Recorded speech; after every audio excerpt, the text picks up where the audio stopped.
Hello, Virgo. This is Maxine Taylor, America's first licensed astrologer, and I have your March 2019 astrological forecast for you. You have quite a fascinating month coming up. First of all, let me start with the fact that in the first week of the month, right around the 6th, there are 3 celestial events that occur on the same day. Here they are. The first one, of course, is the new moon. It's on the 6th in 15 Pisces 47 in your 7th house of relationships. Interestingly enough, the 7th house is the house of marriage and divorce. Getting along really well and dealing with open enemies. It's very, very interesting. But this deals with other people. And you have the sun there and Venus there, and it's just lovely. So, the new moon is there on the 6th. Now, on the 4th and 5th, we're in the dark of the moon. And what this means is there is no energy. The world won't be feeling the energy. On the new moon, that's when things start moving forward. In your case, in the area of relationships. And isn't that lovely? Really beautiful. There is a second celestial event that occurs on the 6th. And that is the planet Uranus, the green planet right here, Uranus. Moves from Aries into Taurus. The change of signs for Uranus doesn't happen every day. Obviously, I'm being sarcastic. With Uranus and Aries, the ego ruled, impatience ruled, war ruled. When Uranus moves into Taurus, Taurus is very, very different. Taurus is very practical, very logical. Taurus deals with money. And Uranus is the rebel. It says, I'm doing it my way. I don't care what anybody else wants. I'm doing it my way. I understand that one myself. And so here it is on your 9th cusp. That's the cusp of the house that rules the higher mind. Your principles, your beliefs. The 9th house is higher education. It's long distance travel. It's interaction with people from faraway lands. It is religion. It's concepts. And so there you are. Your mind is blown. You're totally open to new ideas. And Uranus is going to be in that 9th house, the 9th solar house, until 2025. It's one of the slow-moving planets, and what it will do is open your higher mind. So plan now. Do you want to travel over the next few years? Do you want to get another degree? Whatever you want dealing with 9th house matters, go for it. And by the way, Mars is in your 9th house. And Mars is what we fight with and fight for. So you'll fight with your principles. You'll fight for your principles. You may travel in the name of a cause, but wherever Mars is, you are impatient. Now, I know I'm digressing a little bit, but I got to talk to you about Mars right here. Mars is in that 9th house on the 31st of the month. It sits on your midheaven. It moves into Gemini. And Mars in Taurus is very stubborn and very determined. In Gemini, it gets up on its horse and rides off in all directions at once. It moves into your 10th house of your career. You can have a double-bodied career. You can have 2 careers. But Mars in your 10th makes you very ambitious and able to climb to the top. So you're seeing new things and you're pursuing them. And next month, in April, you'll really be in the lead in your career. Okay, getting back to what I was talking about. The new moon and Uranus both occur on the same day. Uranus moving into Taurus. Mercury, the planet of communication, correspondence, transportation, goes stationary retrograde. That means it stops moving. It doesn't. It just looks that way from here on Earth. And so Mercury goes retrograde, stationary retrograde on the 5th, and starts its retrograde movement back on the 6th. And the beauty of the retrograde Mercury is we get to redo, we get to rethink. Now, Mercury goes retrograde in 29 degrees Pisces, 29 degrees, 36 minutes. Pisces is the sign of service and spirituality.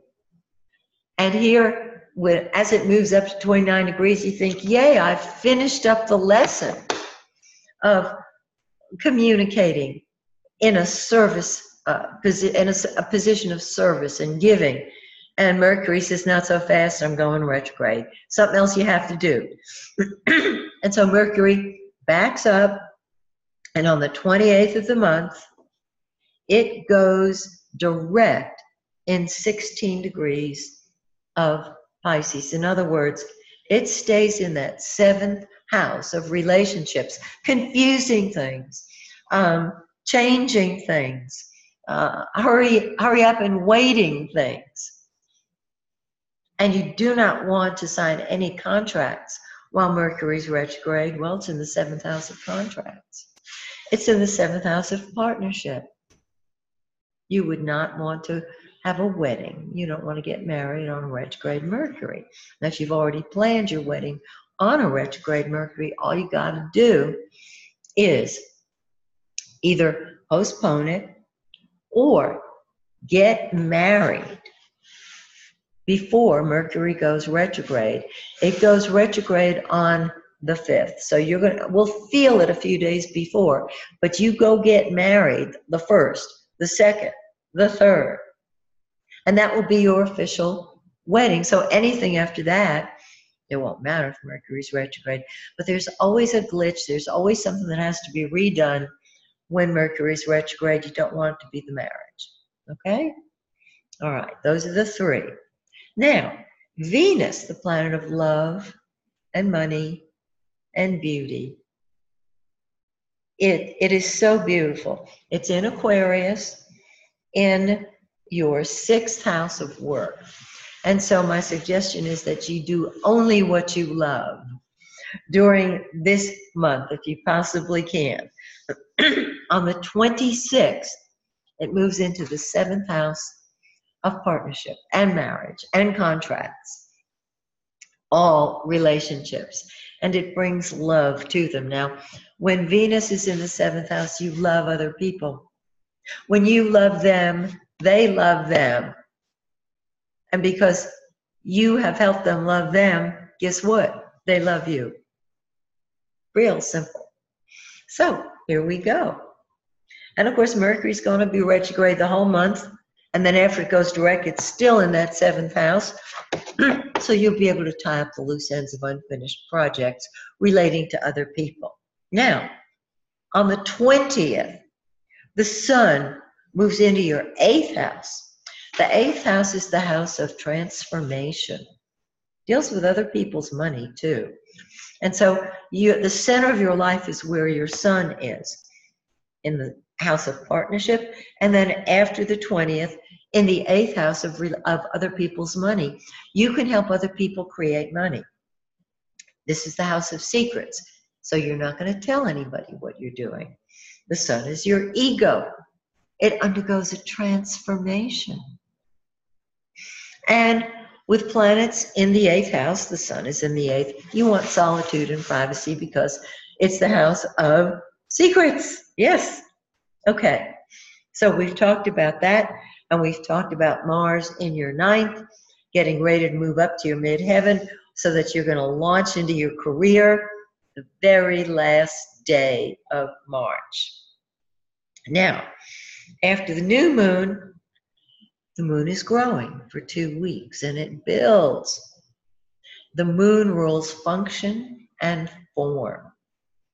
On the 20th of the month, we have the full moon, and it is in 0 degrees of Libra. 0 degrees of a sign is the beginning of a whole new lesson. It's on the 2nd house of money. And so, this full moon can bring you money.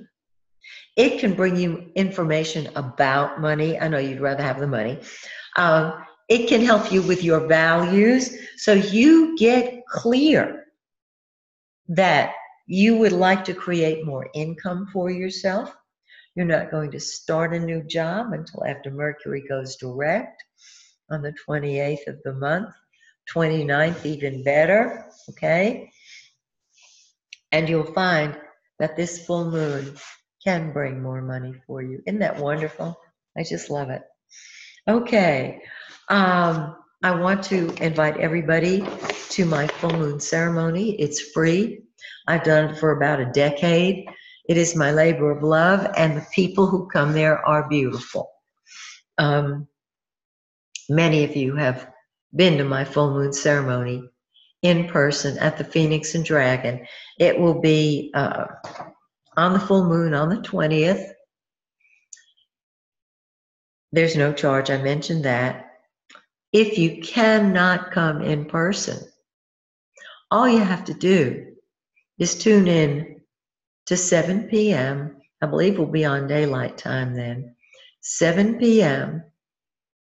March 20th, Eastern Time, and tune in wherever you are in the world. And if you do not have an actual printout of your birth chart so that you can follow along with your own actual birth chart, just go to my website, MaxineTaylor.com.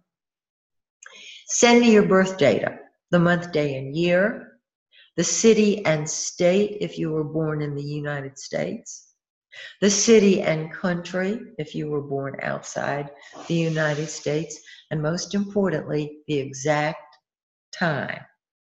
If you tell me that you were born, your mother said you were born between 10 and noon, 10 a.m. and noon, I'm going to send your request back to you and say, you tell me what time you'd like to use.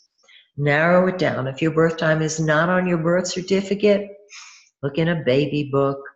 Go to the Bureau of Vital Statistics where you were born. Ask them for a copy of your original birth certificate. And when you get your actual time, you send it to me, and I will shoot you out a printout of your actual birth chart. So, Virgo, I hope you've enjoyed your forecast, and I hope you'll join me again next month when once again I take a look at your monthly forecast with you. So, till then, may the stars shine brightly on you and yours. Bye for now.